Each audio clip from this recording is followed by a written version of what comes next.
నమస్తే welcome to our channel నేను మీ సిరి కొడాలి గారి నామినేషన్ అయితే రిటర్నింగ్ ఆఫీసర్ రద్దు చేసే అవకాశం ఉందా సో ఈ అంశాన్ని మనకు వివరించడానికి మనతో పాటు ఉన్నారు ప్రముఖ senior journalist political analyst C S Rao గారు.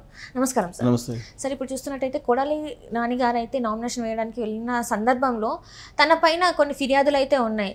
మున్సిపల్ కార్యాలయాన్ని తను సొంతంగా వాడుకున్నారని చెప్పేసి అయితే టీడీపీ ఇంకా జనసేన నేతలు అయితే తన మీద రిటర్నింగ్ ఆఫీసర్కి ఫిర్యాదు చేయడం జరిగింది. మరి నిజంగానే తన నామినేషన్ని రద్దు చేసే అవకాశం ఉందా, తను ఎన్నికల బరిలో నుంచి అవుట్ అయ్యే అవకాశం ఉందంటారు?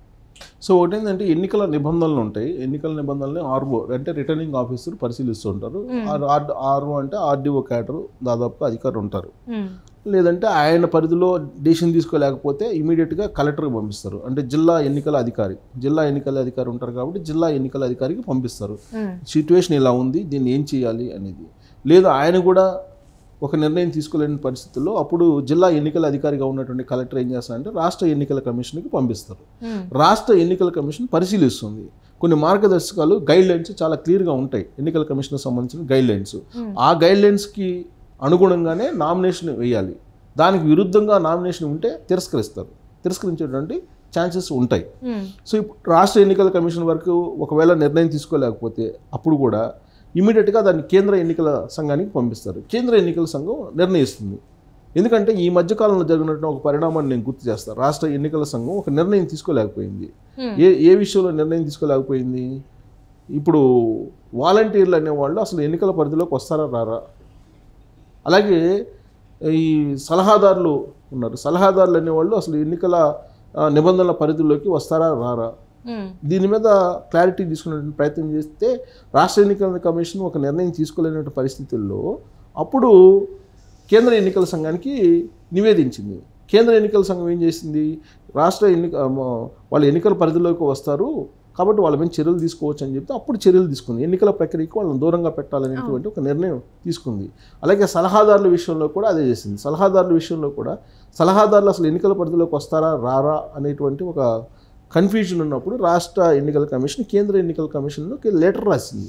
లెటర్ రాసినప్పుడు ఆ రిప్లై ఏమొచ్చింది, వాళ్ళు ఎన్నికల పరిధిలోకి వస్తారు, ఎన్నికల కోడ్ పరిధిలోకి వస్తారు కాబట్టి వాళ్ళ మీద చర్యలు తీసుకోవచ్చు అని చెప్పగానే ఎవరైతే క్యాబినెట్ హోదాలో ఉన్నారో వాళ్ళు ఇచ్చేటువంటి స్పీచ్లు కానీ వాళ్ళు మాట్లాడేటువంటి మాటలు కానీ ఇవన్నీ కూడా పరిశీలించి అప్పుడు వాళ్ళ మీద చర్యలు తీసుకోవడానికి నోటీసులు జారీ చేస్తుంది. ఒకవేళ ఎన్నికల నిబంధనలను అతిక్రమించి వాళ్ళు మాట్లాడినట్టు వాళ్ళకు గుర్తిస్తే, ఇప్పుడు ఆల్రెడీ సివిజిల్ యాప్ ఉంది, దాని ద్వారా కంప్లైంట్ చేస్తున్నారు. అలాగే ప్రతిపక్షాలు ఉన్నాయి, అవి కంప్లైంట్ చేస్తున్నాయి. ఎన్నికల నిబంధనలకి విరుద్ధంగా కనుక ప్రచారం చేసినా లేదంటే మాట్లాడినా ప్రధానంగా ఏంటి, మత కుల విద్వేషాలు లేపకూడదు అనేది ఒక నిబంధన ఉంది. అలాగే ఎన్నికల నిబంధనలకు సంబంధించి కొన్ని విద్వేషాలు రెచ్చగొట్టేలా మాట్లాడకూడదు అనేది ఒకటి ఉంది. అవన్నీ కూడా గైడ్ లైన్స్కి లోబడే ఉండాలి. గైడ్ లైన్స్ లోబడే నువ్వు ప్రచారం చేసుకోవాలి. అలా లేనప్పుడు నీ మీద కంప్లైంట్ వెళ్ళినప్పుడు నిన్ను వివరణ అడుగుతారు. వివరణ అడిగినప్పుడు నువ్వు వివరణ ఇవ్వాల్సి వస్తుంది. అలాగే ఇప్పుడు కొడాలి నానికి సంబంధించినటువంటి ఇష్యూ వచ్చినప్పుడు కొడాలి నాని నామినేషన్ వేస్తారు. నామినేషన్ వేసినప్పుడు ప్రధానంగా వాళ్ళు చూపించాల్సింది ఏంటంటే నీ మీద ఎన్ని కేసులు ఉన్నాయి, నీ మీద ఆస్తుల విలువలు ఎంత ఉన్నాయి, నీ సంపాదన ఎంత ఉంది, మొత్తం వివరాలు మొత్తం పొందుపరచాలి. నీకు సంబంధించినటువంటి నేటివిటీ ఎక్కడ ఉంది, నీ ఓటర్ కార్డు, ఇవన్నీ కూడా నీకు సంబంధించినటువంటి పూర్తి వివరాలు తెలియజేయాలి. నీకు సంబంధించినట్టు ఆస్తులు ఎన్ని, అప్పులు ఎన్ని, నీ కేసులు ఎన్ని, ఒకవేళ కేసులు ఏదంటే శిక్ష పడిందా, శిక్ష పడితే ఎన్ని సంవత్సరాలు పడింది, ఇవన్నీ కూడా పొందుపరచాలి. పొందుపరిచినప్పుడు అప్పుడు పరిశీలిస్తారు. తర్వాత నువ్వు అప్పు ఉండకూడదు. ప్రభుత్వ రంగ సంస్థలకి లేదా ప్రభుత్వ సంస్థలకు నువ్వు అప్పు ఉండకూడదు. అప్పు డ్యూ ఉందంటే నేను తిరస్కరిస్తారు. సో కాబట్టి అవన్నీ పరిశీలించిన తర్వాతనే ఇతను నామినేషన్ మనం యాక్సెప్ట్ చేయాలా లేదా తిరస్కరించాలా అనేది ఉంటుంది. ఎగ్జాంపుల్ తీసుకుంటే కనుక ఇప్పుడు ఒకవేళ నువ్వు ఆస్తి పన్ను కట్టలేదు, ఆస్తి పన్ను కట్టకపోతే ఇమీడియట్గా నీ నామినేషన్ రద్దు చేస్తారు. అలాగే ఇప్పుడు కొడాలి నామినేషన్ విషయంలో ఏమొచ్చింది, ఏం అభ్యంతరాలు వ్యక్తమని అభ్యంతరాలు కూడా వ్యక్తం చేయొచ్చు ఇది ప్రతిపక్షం. అందుకే అభ్యంతరాలు వ్యక్తం చేస్తారంటే కేసులు ఉన్నాయి అనుకోండి, ఇప్పుడు ఎక్కడెక్కడ ఎవరెవరు ఎన్ని కేసులు ఉన్నాయో తెలియదు రాజకీయ నాయకులు, బోల్డెన్ కేసులు పెడతారు. సో అందుకే చంద్రబాబు నాయుడు ఏం చేశారంటే నాకు కేసులు ఎక్కడెక్కడ మీరు పెట్టింది గవర్నమెంట్ నాకు వివరాలు కావాలని చెప్పి డైరెక్ట్గా డీజీపీకి లేఖ రాశాడు. లేఖ రాస్తే డీజీపీ రెస్పాండ్ కాలేదు. రెస్పాండ్ కాకపోతే అప్పుడు ఆయన హైకోర్టుకి వెళ్ళాడు. హైకోర్టుకి వెళ్తే హైకోర్టు డైరెక్షన్ ఇచ్చింది, మీరు చంద్రబాబు నాయుడు మీద కానీ తెలుగుదేశం పార్టీ వాళ్ళ మీద కానీ లేకపోతే ఎవరిపైనైనా సరే మీరు కేసులు పెట్టుంటే ఆ కేసుల వివరాలు మిమ్మల్ని అడిగితే మీరు ఇమీడియట్గా ఇవ్వాలి అని చెప్పి డైరెక్షన్ ఇచ్చింది హైకోర్టు. ఆ మేరకు పోలీసులు ఇస్తారు ఏ స్టేషన్లో రాష్ట్ర వ్యాప్తంగా కేసులు ఉన్నాయి వీటన్నిటి మీద పరిశీలించి అప్పుడు వాళ్ళు ఇచ్చినటువంటి డేటాని సంతకం పెట్టిస్తారు, ఆ డేటాని అక్కడ పొందుపరుస్తారు. సో అందువల్ల అది యాక్సెప్ట్ అవుతుంది.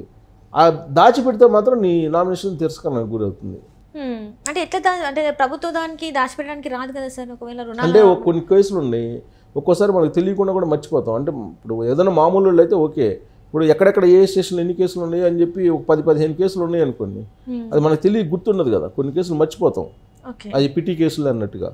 సో అవన్నీ మెన్షన్ చేయాలి. అలాగే బకాయిలు, ఎక్కడైనా బకాయిలు ఉన్నాయండి, ఎస్పెషల్లీ ఆస్తికి సంబంధించిన బకాయిలు ఎక్కడైనా ఉంటే నువ్వు ఎగ్గొట్టితే యాజ్ పర్ ద నామ్స్ చెల్లించకపోతే, ప్రభుత్వ ఆస్తులకు సంబంధించి చెల్లించకపోతే డెఫినెట్గా నీ నామినేషన్ తిరస్కరించబడుతుంది.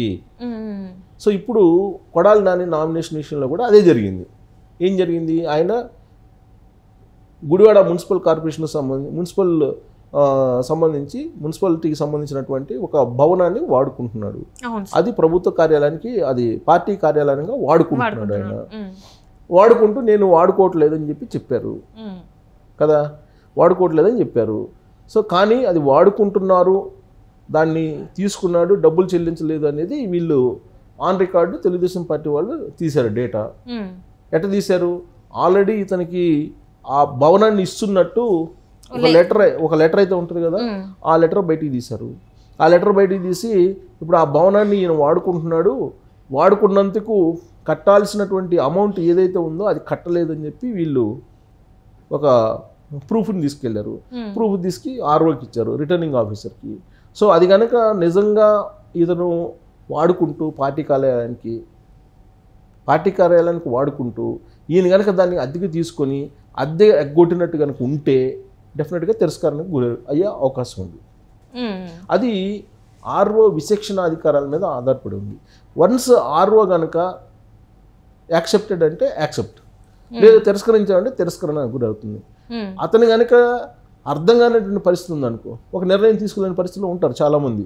అటు కాకుండా నిర్ణయం తీసుకున్నటువంటి స్టేజ్లో అతను కనుక కమాండ్ ఉంటే, ఇది ఎన్నికల కమిషన్ నిబంధనల మీద కమాండ్ ఉంటే కనుక ఇమీడియట్గా నిర్ణయం తీసుకోవచ్చు. వన్స్ ఆర్ఓ రిటర్నింగ్ ఆఫీసర్ నిర్ణయం తీసుకున్నారంటే ఇంకా తీసుకున్న తర్వాత కలెక్టర్ కూడా ఏం చేయలేరు.